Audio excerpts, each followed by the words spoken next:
सफर में ओ साथी दमाणी दमंजिल सदा ढोल ढाती असीं जे मुआसी सफर में ओ साथी दमाणी दमंजिल सदा।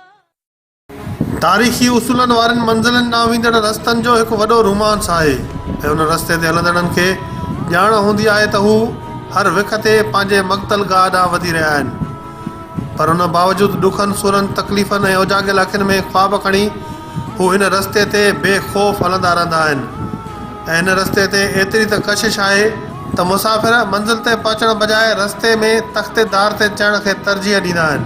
ऐं हिन रस्ते ते हलंदे जेकी मुसाफ़िर शहादतूं माणींदा आहिनि उन्हनि जो नालो हुन मंज़िल सां गॾिजी वेंदो आहे। जॾहिं मज़लूम क़ौम जा महकूम माण्हू आज़ादी ऐं ग़ुलामीअ जे फ़र्क़ खे सम्झी वेंदा आहिनि तॾहिं उन्हनि वटि ज़िंदगीअ जो हर पल उन मक़सद खे हासिल करण लाइ वक़ुफ़ थी वेंदो आहे ऐं हू पंहिंजे धरतीअ जे सरहदनि जी सलामती ऐं तहफ़ुज़ लाइ पंहिंजी पूरी ज़िंदगी अर्पना करे छॾींदा आहिनि। सन जे सैयद साईं GM सैयद जो पैरोकार ऐं सिंध जे क़ौम परस्त सियासत जो वॾो किरदारु शहीद बशीर ख़ान कुरैशी सिंध धरतीअ जे वहदत ऐं सिंधी क़ौम जे हक़नि जे हासिलात लाइ वक़ुफ़ करे छॾी ऐं हू साह जे आख़िरी घड़ीअ ताईं सिंध धरती ऐं सिंधी माण्हुनि जे ख़िदमत लाइ मैदान में लथल हो। शहीद बशीर ख़ान कुरैशी 10 अगस्त 1959 में रतोदरो शहर में ग़ुलाम मुर्तज़ा कुरैशी जे घर में जनम वरितो ऐं हुन प्राइमरी खां मैट्रिक ताईं रतोदरो मां ई तालीम हासिल कई, जंहिं बाद इंटर C&S कॉलेज शिकारपुर मां पास कई। 1976 धारे हुन सिंध एग्रीकल्चर यूनिवर्सिटी टंडो जाम में दाख़िला वरिती, जिते हू सियासी सरगर्मियुनि में हिसो वठण लॻो। सियासी सरगर्मियुनि में मुतहरिक हुजण करे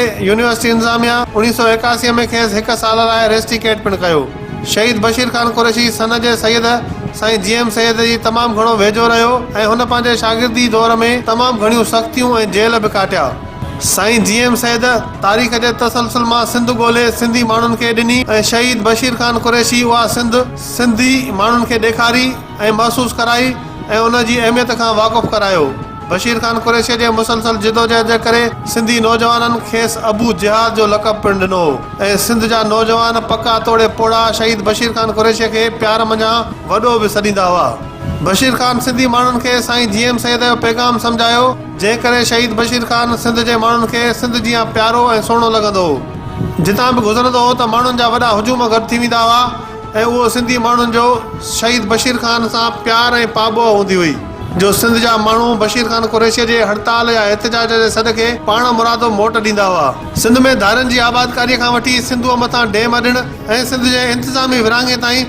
बशीर ख़ान कुरैशी भरपूर आवाज़ उथारियो ऐं संदसि सदके सिंध जे माण्हुनि वरायो ऐं जिदोजहद दौरान भरपूर मोट ॾिनी ऐं उहो ई सबबु हो जो 23 मार्च 2012 ते कराचीअ में लखे माण्हू गॾु करे दुनिया खे पैगाम ॾिनो त असां सिंधी हिकु क़ौम आहियूं ऐं सिंध मथां वार कंहिं बि सूरत में बर्दाश्त न कयो वेंदो। बशीर ख़ान सिंध जो अरडो पुटु हो जंहिं सिंध ऐं सिंधी अवाम जे ख़ातिर पंहिंजे पूरी हयाती जिदोजहद कंदे गुज़ारी ऐं 7 अप्रैल 2012 ते संदसि ओचिते विछोड़े पूरी सिंधी क़ौम जे जीअ खे जोरे विधो। सिंध जी तारीख़ में शहीद बशीर ख़ान कुरैशी जो किरदारु भरपूर रहियो। शहीद बशीर ख़ान सिंध धरतीअ जो सचो हीरो हो जेको ॼाओ बि धरतीअ लाइ ऐं शहीद बि धरतीअ लाइ थियो। असीं जे मुआसी सफर में ओ साथी दमाणी दमंजिल सदा ढोल ढाती असीं जे मुआसी सफर में ओ साथी